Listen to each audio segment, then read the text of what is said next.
Agora é o Evangelho de Jesus. Eu vou ser bem rápido, o tempo já voou o tempo aqui, 1h20, olha só como passa rápido.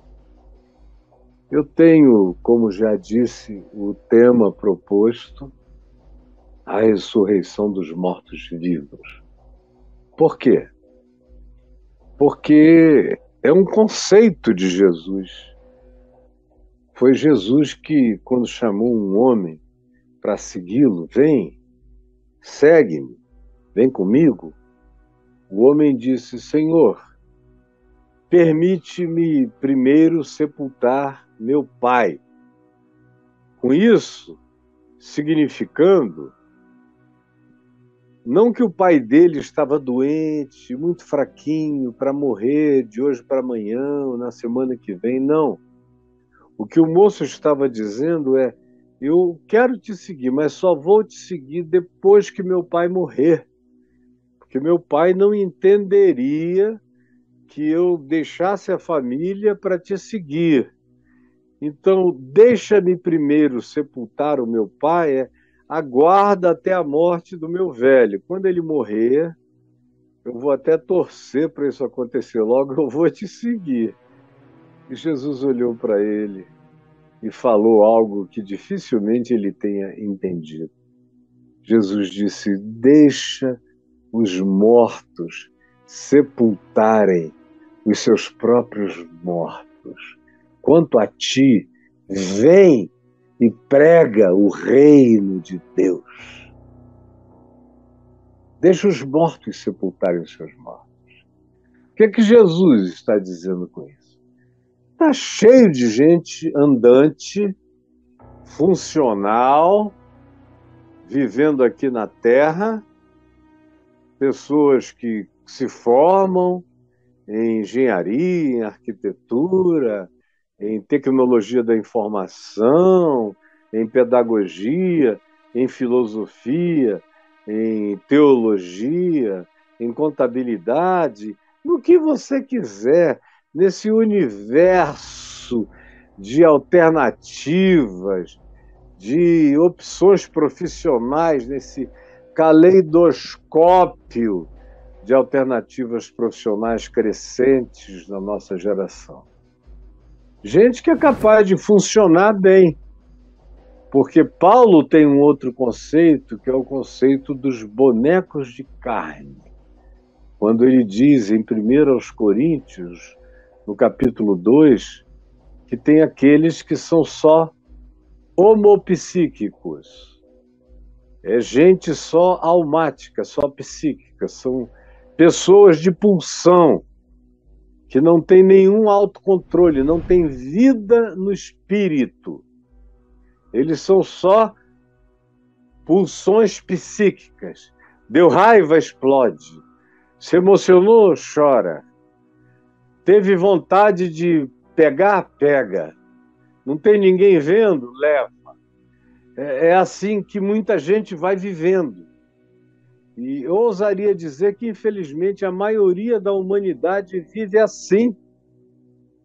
No máximo, eles são barrados por câmeras e leis. Mas se ninguém estiver vendo, eles seguem as suas pulsões. É a criatura humana que Paulo chama de homem homopsíquicos, que é esse cara que é só uma água viva de pulsões na vida, mas não tem sabedoria, não tem discernimento espiritual, não tem lucidez celestial, não tem mente de Cristo, não tem espírito vivo e vitalizado pelo Espírito Santo. São só seres de função. Aprendem. O QI pode ser elevado? Pode. Mas o que é espiritual, a inteligência espiritual não existe. E nem a inteligência emocional.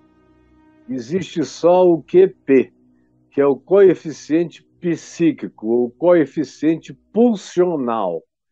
dessas pessoas.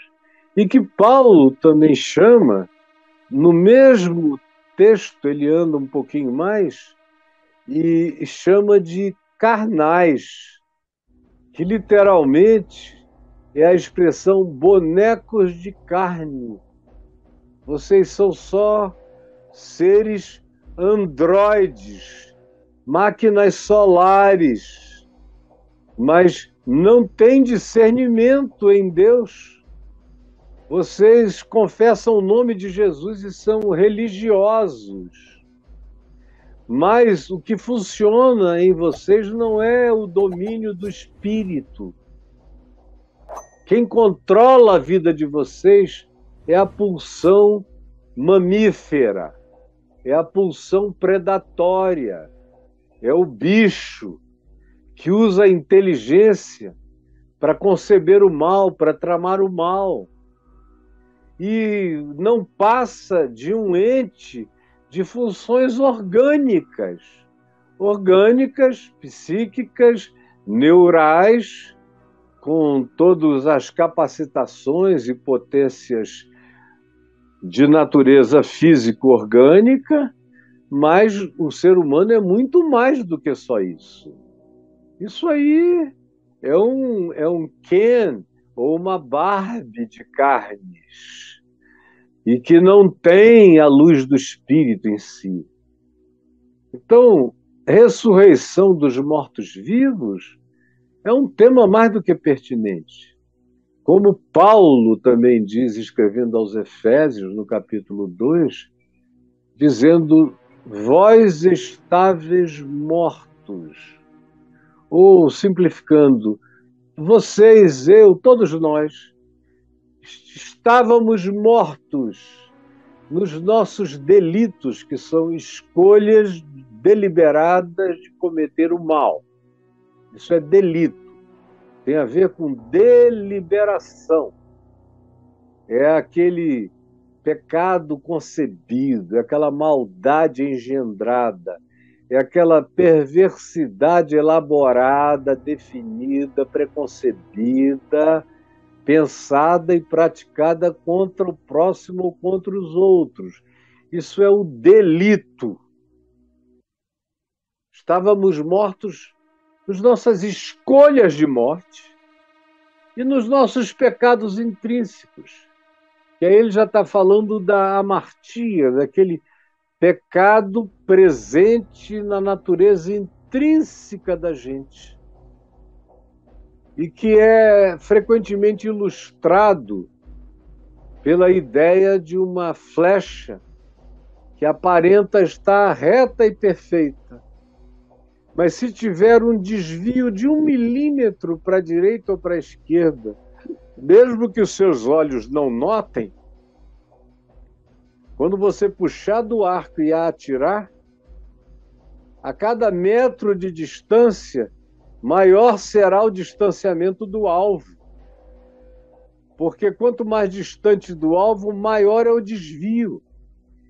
Mas mesmo que você esteja perto do alvo, não acertará o alvo. Porque tem uma coisa dentro de mim, dentro de você, que por mais que eu queira fazer tudo absolutamente como tudo tem que ser absolutamente feito, eu ainda assim lido com a minha relatividade de ser, mesmo no melhor bem que eu consiga realizar. E você do mesmo modo, porque a gente carrega esse desvio essencial. Mas antes de Cristo, antes da graça, antes de sermos invadidos pelo amor, pela lucidez do espírito, pela consciência, que vai acontecendo e é um milagre, um processo que usa muitas vias. É um só caminho, mas muitas vias de acesso. Eu tenho visto pessoas inimaginavelmente distantes de religião, graças a Deus, mas que não se distanciaram de espiritualidade. E eu estou vendo várias delas que me dizem: olha, com igreja eu não quero nada, agora, Com o Jesus que você prega, eu estou querendo tudo.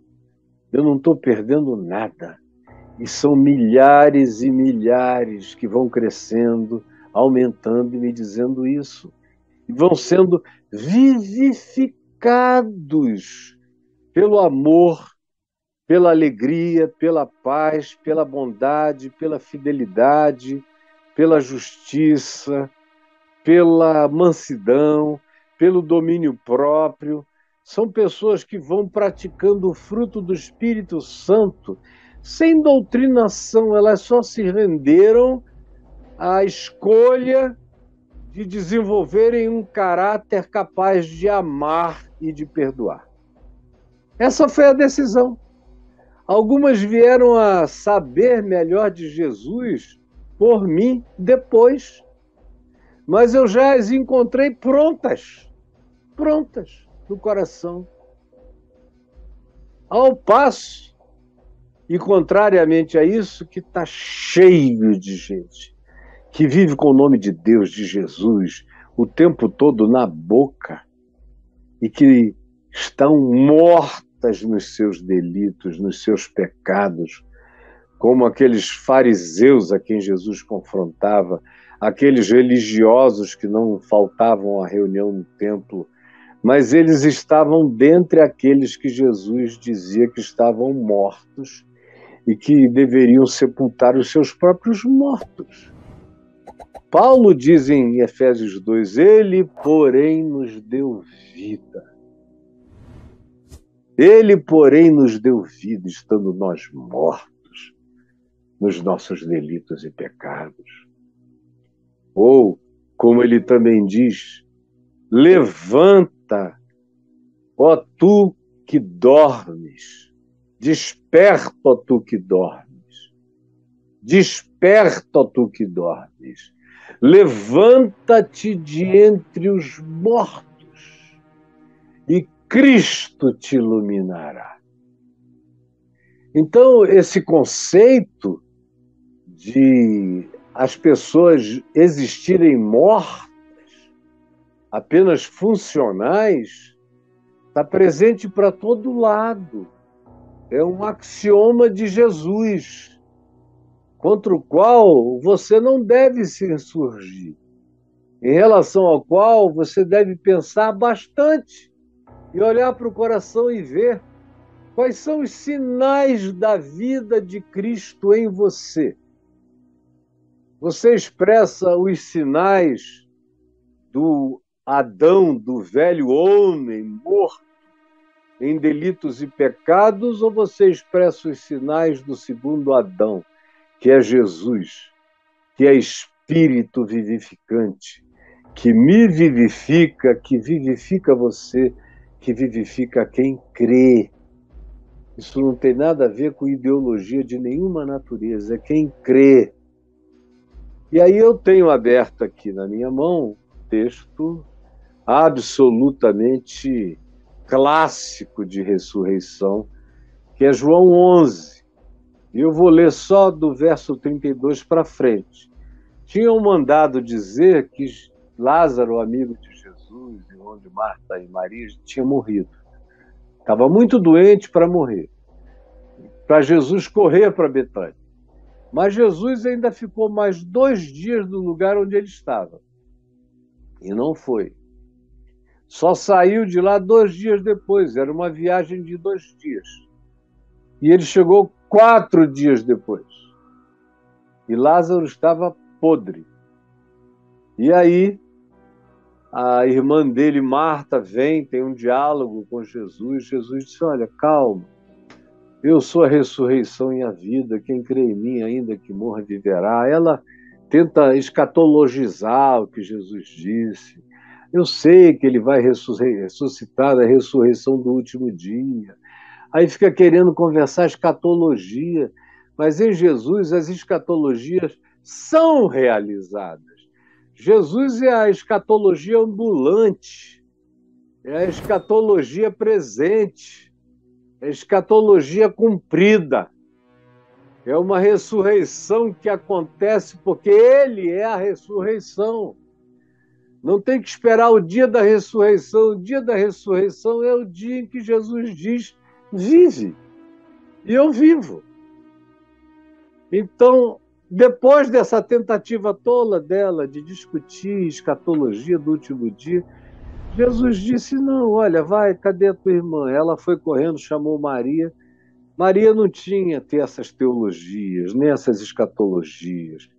Ela tinha aquilo que Deus não suporta, que é um coração quebrantado e contrito. E ela chega onde Jesus estava e, ao vê-lo, lançou-se-lhe aos pés, dizendo: Senhor, se estiveras aqui, meu irmão não teria morrido. É isso que Jesus não aguenta. O papo de Jesus. Quem quiser conversar com Jesus sobre teologia está perdendo tempo. É um Nicodemos. E Jesus, rapaz, você vem falar de teologia comigo, de lógicas apologéticas, de deduções de lógicas teológicas. Deixa eu te dizer uma coisa. Eu habito e ensino uma dimensão totalmente diferente. Para você vê-la, enxergar e entrar nela, você tem que nascer de novo. Porque eu sou a escatologia realizada, você está na minha presença. Aí ele vai discutir se pode voltar ao ventre materno, mas Jesus diz: não, é aqui. É da água e do espírito. É da metanoia, do arrependimento, da nova consciência, da nova compreensão, que é simbolizada aqui pela água, do batismo de João, do arrependimento, da convocação à mudança de mente. E o batismo de Jesus no Espírito, na conversão do ser profundo, do batismo no Espírito Santo, com fogo que queima a alma, que regenera o ser. É disso que Jesus está falando com um teólogo que quer perder o tempo dele com bobagem. E aqui vem Marta, querendo escatologia. Jesus diz: não, chega. Como aquela mulher Ciro-Fenícia que foi pedir socorro a Jesus, não tinha um único argumento teológico. O único argumento dela é dizer: olha, eu sei que comparado lá com os judeus, com o teu povo que sabe de tudo, eu sou como um cachorrinho debaixo da mesa, mas os cachorrinhos debaixo da mesa comem das migalhas dos seus donos. É isso que faz o coração de Jesus ter aquela compaixão diarreica, que ele não se controla e vai e tem que realizar o bem. E ele diz: ó, mulher, grande a tua fé, seja feita contigo conforme tu queres. Ou centurião romano: não sou digno de que tu entres na minha casa, mas manda uma palavra, porque a tua palavra é a autoridade suprema. Manda e o meu servo será curado. Aí Jesus diz: em verdade, eu vos digo, falando com os judeus, em todo Israel, em toda religião, no meio de todos esses teólogos, eu nunca encontrei, nem aqui entre os meus discípulos, ninguém que tenha uma fé como a desse oficial do exército romano. Será que não dá para ver que Jesus está sempre preferindo, ao invés de uma enciclopédia teológica, ele está sempre preferindo um coração quebrantado, contrito, sincero, disposto a crer e aprender dele, aprender do Evangelho, aprender de mim. E quando vocês aprenderem de mim, vocês vão receber a mansidão, a doçura. Eu sou manso, eu sou humilde de coração.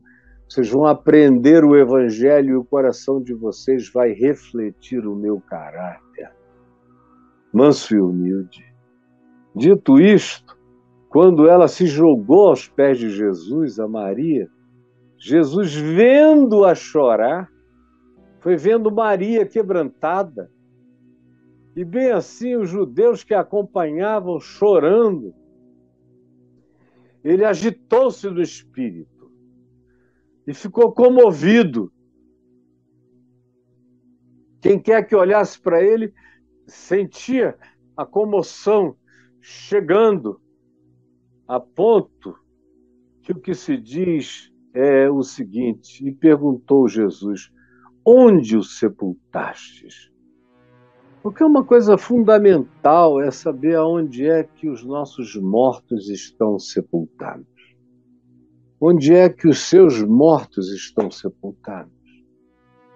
Onde é que os meus mortos estão sepultados? Faça o exercício de pensar aonde foi que ele se sepultou, aonde foi que você o sepultou. Você sepultou algum irmão? Porque, na sua perspectiva, ele já estava podre, cheirava mal. Você queria tirá-lo dos seus olhos para sempre, porque não tinha jeito, não tinha cura. A primeira pergunta de Jesus é: onde o sepultaste? Me leva nesse lugar aonde a pessoa que tu amas está sepultada. Essa é a primeira coisa. Eu tenho que levar Jesus ao lugar aonde eu sepultei. Seja aquele que eu amo, seja aquele que eu não amo. Eles lhe responderam: Senhor, vem ver. E levaram Jesus lá. Quando Jesus chegou, olhou a tumba, a pedra rolada na frente dela, ele chorou. E há muita especulação sobre o choro de Jesus.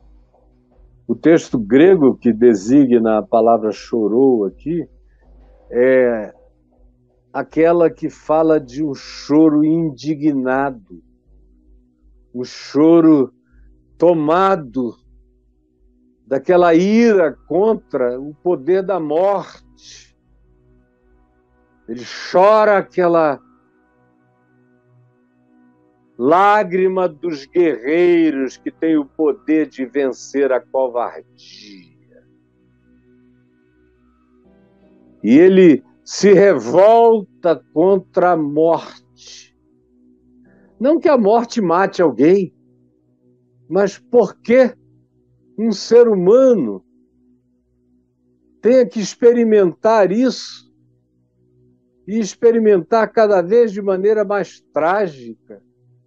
Porque a humanidade, ao invés de se acostumar com o fato de que todo mundo morre, se desacostuma geração após geração. Hoje em dia, a morte é uma calamidade indizível. Tem gente que quase que se sepulta junto com o sepultado, de tão desesperançados que ficam. E Jesus chorou com a indignação da ressurreição. Então, disseram os judeus: vede com quanto ele amava Lázaro. Mas alguns objetaram. Tem sempre os que objetam. Tem sempre os insatisfeitos. Meu Deus, que coisa mais diabólica. Objetaram: não podia ele, que abriu os olhos ao cego lá no templo, fazer com que este não morresse? Que negócio é esse? Amava o quê? Se amava tanto, por que não chegou na hora? Jesus agitando-se novamente no espírito, agitando-se em si mesmo, numa convulsão interior, uma espécie de epilepsia no espírito, se agita e anda, encaminhou-se para o túmulo. Rapaz, não deve haver nada mais veementemente poderoso do que você ver aquele que é a ressurreição, que é a vida, que é a escatologia realizada, andando indignado na direção da tumba. Encaminhou-se para o túmulo. E era uma gruta. E há várias grutas naquela região de Betânia. E há até alguma que dizem que foi a de Lázaro, embora eu não creia e que tenha sido. Na realidade, ela começou a ser usada no 4º século da era cristã. Mas tem grutas, e era uma gruta, e aquela ali serve para ilustrar. Era este uma gruta, a cuja entrada tinham posto uma pedra, que eram pedras enormes. Chegavam a pesar mais de 1 tonelada, algumas delas. Então ordenou Jesus, removam a pedra.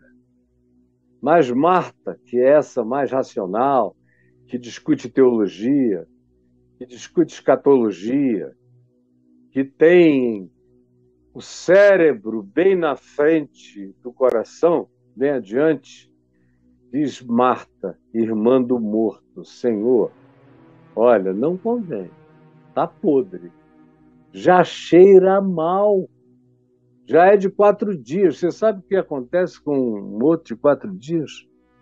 O sangue dele virou salmoura, o fígado já está entrando em processo de decomposição, os pulmões já se liquefizeram, se já não fizeram por inteiro. O cérebro está em pleno processo de decomposição total. As carnes começam a apodrecer, as vísceras vão inchando, produzindo os cheiros mais insuportáveis. Os gases da morte são liberados. E o sangue, se você tirar, é uma salmoura, não tem mais sangue nenhum. Está lá esse homem podre. Já cheira mal, já é de 4 dias. Mas Jesus respondeu a Marta: eu não te disse, Marta, há pouco, eu te disse que se tu creres, Marta, tu verás a glória de Deus. Eu não te disse isso? Por que que tu tens toda essa dificuldade? Remove a pedra. O resto é comigo. Tiraram então a pedra. E Jesus, levantando os olhos para os céus, disse: Pai, graças te dou porque me ouviste. Aliás, eu sabia que sempre me ouves, mas assim eu falei por causa da multidão presente, para que eles creiam que tu me enviaste. E tendo dito isto, clamou em alta voz: Lázaro, vem para fora. Então saiu aquele que estivera morto, tendo os pés e as mãos ligados com ataduras e o rosto envolto num lenço, como era costume dos judeus fazerem com seus mortos. Então ordenou Jesus aos que estavam ali: desatai-o e deixai-o ir. Muitos, pois, dentre os judeus que tinham vindo visitar Maria, vendo isto e vendo o que Jesus fizera, creram. Outros, porém, vendo a ressurreição, vendo o Lázaro podre sair com brilho nos olhos, musculatura, físico, saúde, sem a doença que o matou, mas apesar disso houve aqueles que disseram, que foram ter com os fariseus, que eram os que conspiravam para a morte de Jesus, e lhe contaram o que Jesus tinha feito. Então os principais sacerdotes e os fariseus e os líderes do templo convocaram o sinédrio, que era uma reunião de toda a liderança religiosa e política judaica, e disseram: que estamos fazendo nós parados aqui, uma vez que este homem opera muitos milagres? Se o deixarmos assim, livre, operando esses milagres cada vez mais inacreditáveis, todos crerão nele. E aí depois virão os romanos, tomarão não só o nosso lugar, mas a própria nação, porque quem garante a negociação de liberdade razoavelmente controlada pelos romanos, mas com alguma expressão nossa, pelo menos para as nossas liturgias e culto no templo, virá e nós perderemos isso tudo. Hoje é dia de finados, mas eu quero falar com você não sobre a morte, mas sobre a ressurreição e a vida. A primeira coisa simples é você ter a coragem de identificar aonde é que aquele a quem você ama, ou até aquele de quem você desistiu, está sepultado. Chame Jesus para ver. Fale com Jesus hoje a respeito desses. O coração dele se comove, ele ama. E ele anda com indignação divina na direção do lugar desse sepultamento. Seja ele o que seja, tem muita gente presa dentro de grutas, mortas nas grutas da depressão, da angústia de existir, nas grutas da vontade de morrer. Tem gente apodrecendo viva em casa. Tem gente que já morreu no quarto trancado, fechado, que não se abre para nada ou para ninguém. Tem gente que se paralisou, que está amarrada de pés e mãos e de olhos vendados, para quem a vida acabou. São esses mortos-vivos sobre os quais Jesus falou, Paulo mencionou e disse: desperta, levanta, Cristo te iluminará. É preciso que a gente identifique a realidade. Antes da ressurreição, vem a realidade. E o que está descrito aqui é a realidade do que tinha acontecido. E agora Jesus diz que além da gruta tinha uma pedra, ele diz: tudo que vocês puderem fazer, façam. Removam a pedra. Tem que haver a participação de vocês. Vocês têm que voltar lá. Vocês têm que indicar. Vocês têm que dizer: vem e vê. Vocês têm que crer. Vocês não devem duvidar. E vocês devem saber que não importa a condição desse que está morto-vivo na gruta, fechado, tapado pelas pedras das impotências, e que tem a vida amarrada, paralisada e cegada nesse estado de coisas. Porque o que interessa é a oração de Jesus. Pai, eu sei que tu sempre me ouves, sempre. Eu só estou falando alto por causa desse pessoal aqui, para eles saberem de onde vem o poder. Que vem de ti, que és o Deus da vida e que és o Deus da ressurreição. Eu falo contigo. E a seguir, ele gritou: Lázaro, vem para fora, sai daí.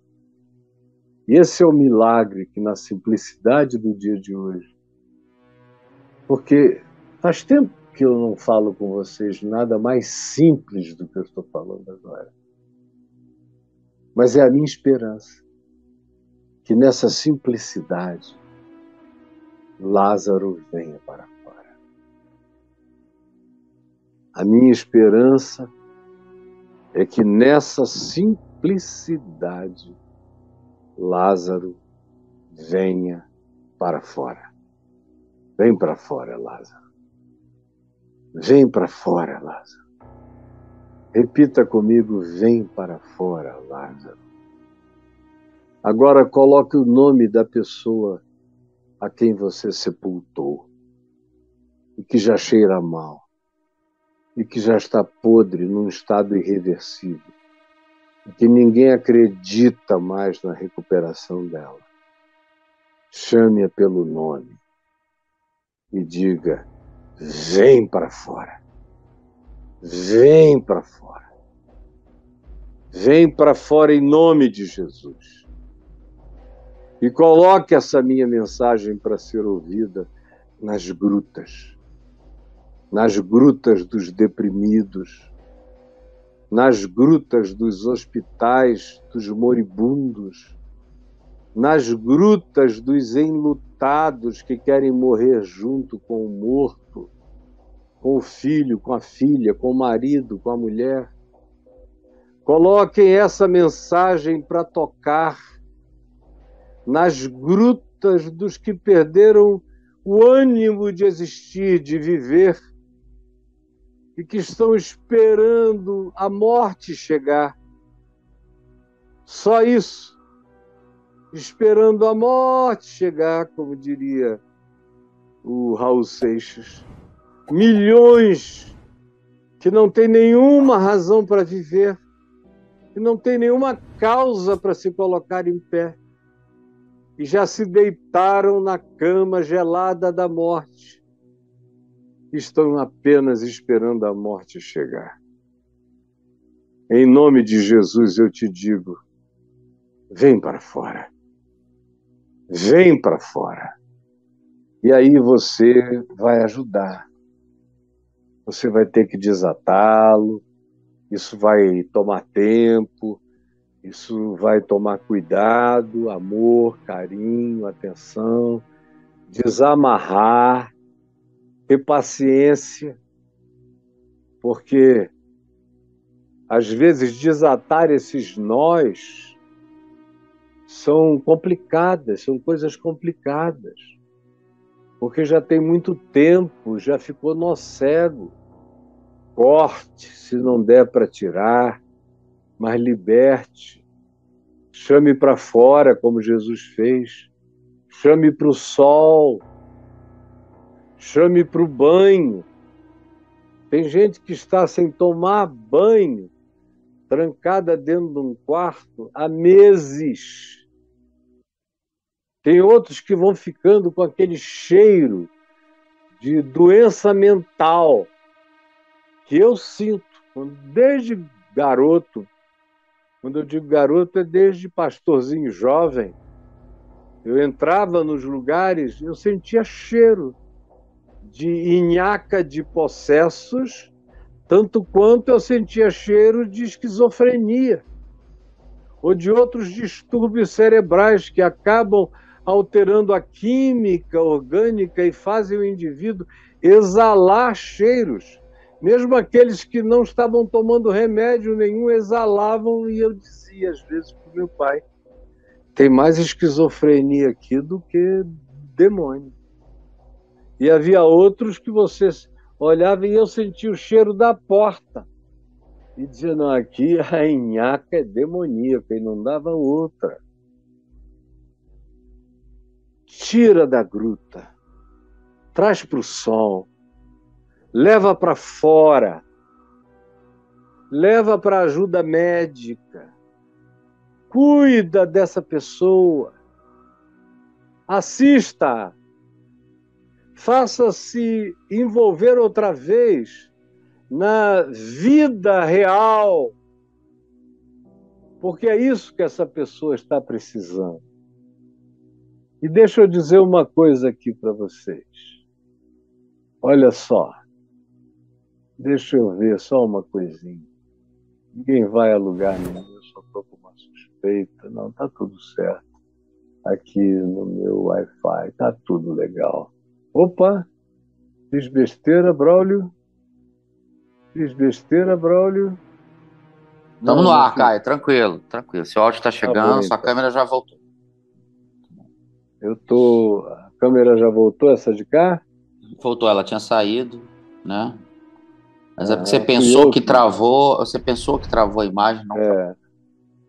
Tá bom? Tá Mas eu bem. quero concluir aqui, para mim não está aparecendo o meu preview aqui, brother.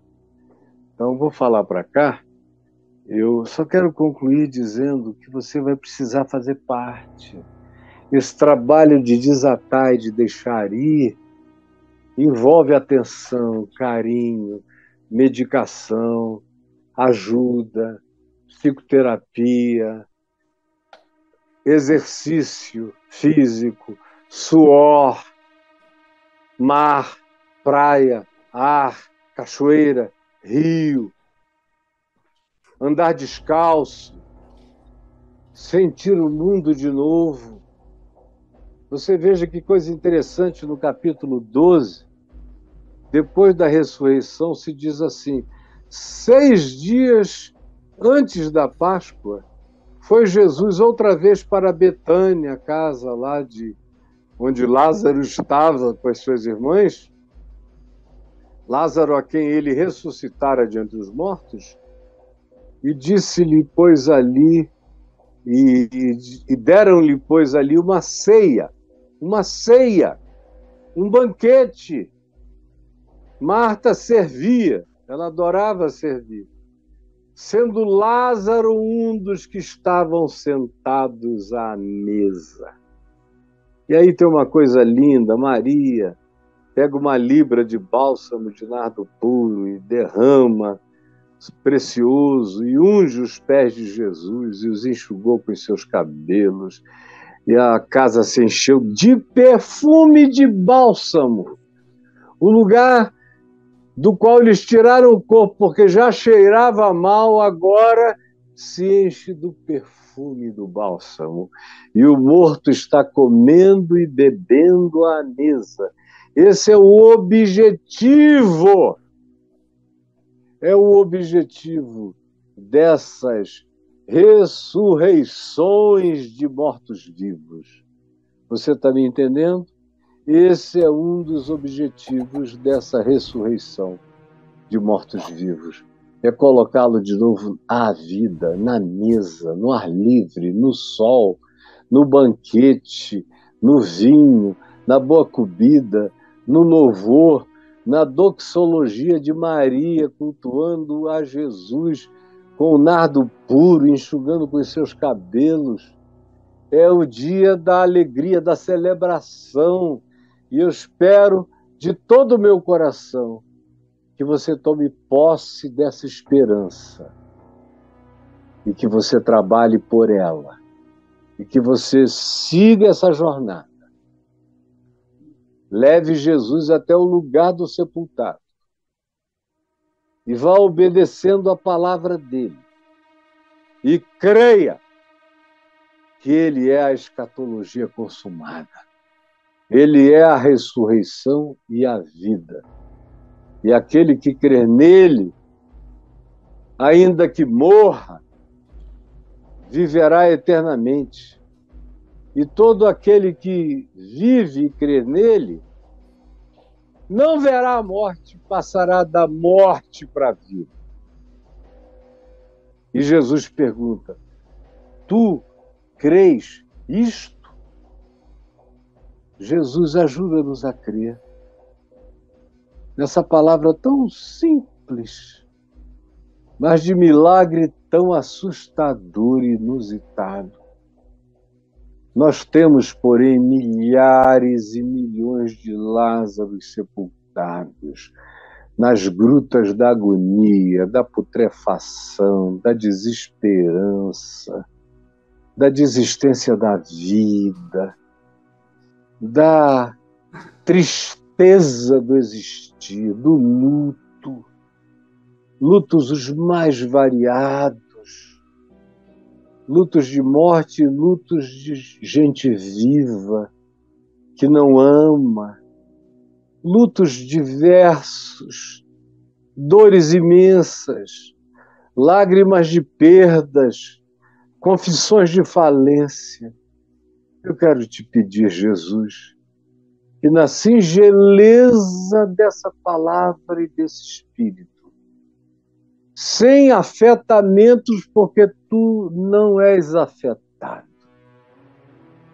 eu peço que tu me ouças, para que todo este povo saiba que tu estás presente aqui e que milagres, como eu tenho visto acontecer, as centenas e centenas de pessoas que me procuram onde eu vou para dizer: você me salvou do suicídio. A palavra que você trouxe me levantou de 10 anos de depressão da noite para o dia. E eu ouço testemunhos todo dia, toda hora. Eu sei que tu és a ressurreição e a vida. e que tu tira os apodrecidos de dentro das grutas fétidas e os tiras para o sol, para a vida, para o banquete, para o reencontro familiar e para o louvor ao teu nome. Realiza isso, eu te imploro, em teu nome, Jesus. Amém e amém.